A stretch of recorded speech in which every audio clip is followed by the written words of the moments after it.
We are back on Morning Line. Thanks for joining us. We're talking with Josh Horn, Social Security, taking your call, 737-7587. And yeah, it's important to note that this woman then could also fill out these forms and then the review occur and they could determine she's no longer 100% disabled and she could lose her benefit. Now, that doesn't always happen, but the reason that Social Security does these reviews, which is proper to check and see if someone's gotten better, it saves how much for every review, or what was the statistic you gave me? The mathematicians say that for every dollar we spend getting these reviews Which and takes processing effort, them, that we save about $9 in the end when we determine, folks who have improved to the point where they can go back to work. Okay, I see why you do it. Let's go next to David. Hi, David. Hello, how are you doing this morning? Good, David. What's on your mind? I've got a quick question. I had a massive heart attack on the 19th, so it's been recent. And I was just wondering, is there any way to expedite the Social Security process for disability? I'm 58 years old, and the mortality rate for the heart attack that I had was 75% at 3 years. And I'm 2 months away from being homeless. I mean, it's really a sad situation. But I was just wondering if getting the cardiologist involved, or is there any way to expedite the process? So wait, you're saying that based on the severity of your heart attack, which you just had, they give you 3 years to live? Well, that's the stuff that the doctor himself didn't do it, but this is just the research that I did since I got out of the hospital. Okay, well, I understand that there are cases where you expedite a claim, but go ahead. Yeah, I mean, and there are, and the typical cases that we expedite would be folks who have a terminal disease, for example, stage 4 cancer, where they've only got, their time is measured in days and weeks.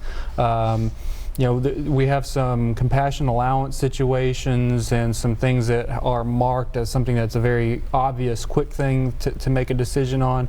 Unfortunately, with heart disease and heart attacks, it's a little bit more challenging for the examiners to determine the severity and some things like that. So those are usually could take a little bit longer. But anytime you've got a situation where you're fixing to be evicted, you're fixing to to be homeless or something like that, you're in some kind of a definite dire need situation, call and talk to us. Let us know. We can send that message up to the disability office and let them know, and there may be some things that they can do to expedite it. Or if, maybe when you came in and you filed for benefits, your prognosis was not terminal, you're expected to recovery, and something went bad.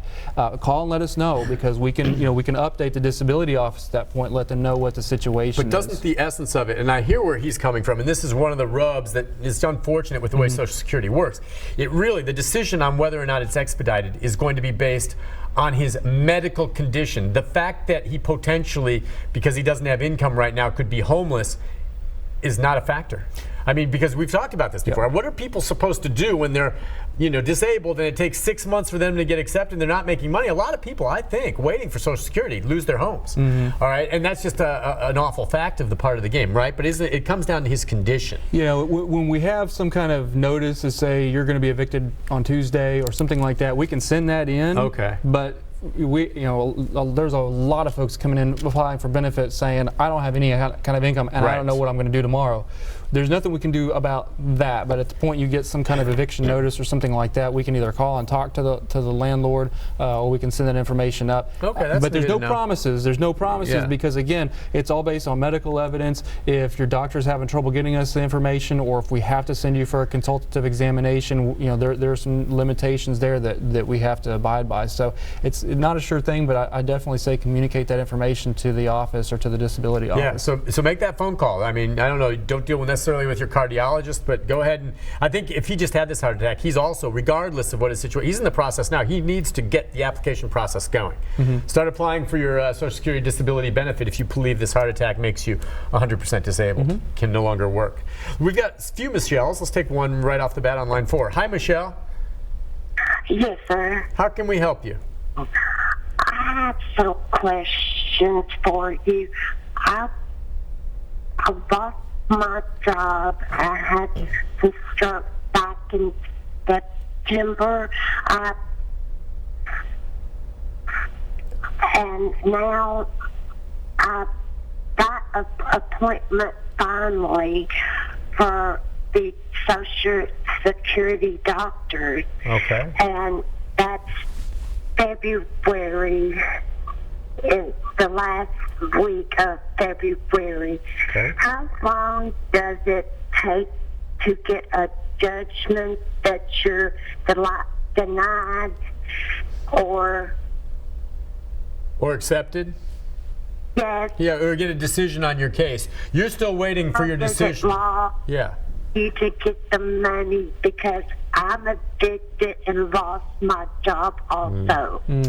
Yeah, boy. Okay, so she's in the process. Go ahead, And Josh. if you're at the initial level and they've sent you to, it sounds like they've sent you to a consultative examination with one of the Social Security doctors. Once we get that information, it's oftentimes, not always, but oftentimes the last piece of the puzzle that they can put together.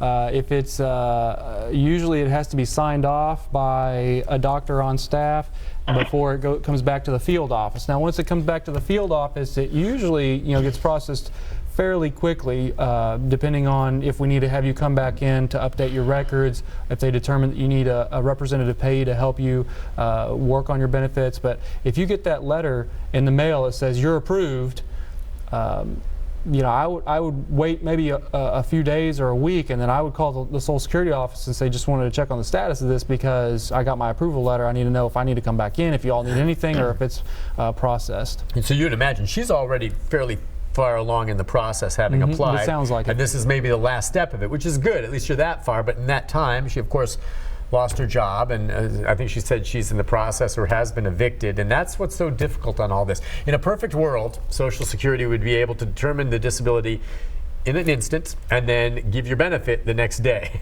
And that would be great, but there are millions and millions of people, and the sad fact is there's just no way to process everyone that quick. There's just no way. And so it does take, what, on average? About 4 months on average. 4 months on average. Keep in mind, that's hard enough. What are you going to do for 4 months? But if you do get it, you get that 4 months back pay. Right. Yeah, So you'll you get are a lump protected. sum all at once, but a lot of good that does you when you've lost your home, right? That sucks. But that's just a reality, Josh. We Yeah. talked about this since I started doing this show, and it scratches my head, and you realize it's just the harsh reality of the numbers game involved here.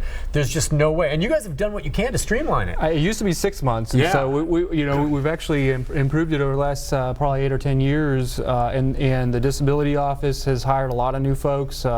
Unfortunately, they have a lot of turnover in the disability office, so they're always training new folks and always getting folks to be faster and higher speed. So, but they've done a lot of improvements, and they've gotten that time down a little bit more, and they keep on working on that. But unfortunately, 4 months is still a long time to get a decision. Yeah, my heart breaks for people like Michelle and David. But Michelle, it sounds like you're near the end of the process.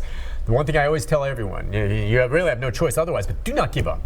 Do not give up, Michelle. Stick with it, and hopefully your benefit's coming in the next few weeks, which would be great, and get back on your feet again, with maybe a lump sum back payment as well. Don't give up. Let's go to Sean. Hi, Sean. Hi, good morning, Nick. Good morning, Josh. I have a 2-point question for you, Josh. I'm in the process of moving, and my husband is disabled as well as I, but he is a veteran, and trying to find out if the shutdown is going to affect the VA loan as well. Second point question, my doctor is here in Nashville at the Meharry Facility Center, but they've stopped taking appointments for that, for my pain management, because I have osteoscoliosis, which I have just bone deterioration, and I don't know what to do with the pain part of my medicine and medical, and I'm going to stop talking and let you guys take it over. And thanks, Nick, for letting me share. You betcha. Thank you. And Well, what can we do? unfortunately, Yeah. I don't know that I can speak a lot to, because The for the VA. first thing, the That's VA hard. is a different entity. I'd like to say that it's, since if they follow something similar to Social Security, that should be payment related, but because it's a loan, I'm really not sure how that would work. You'd have to speak with them directly. On the other side, your other question, you said your doctor won't take any more appointments for your pain medicine, and I really can't speak to their practices either as far as why they would do that or what the situation is there. Yeah, I mean, that's nothing that Social Security would deal with. Now, she's getting the coverage of her pain meds, I assume, that were being paid.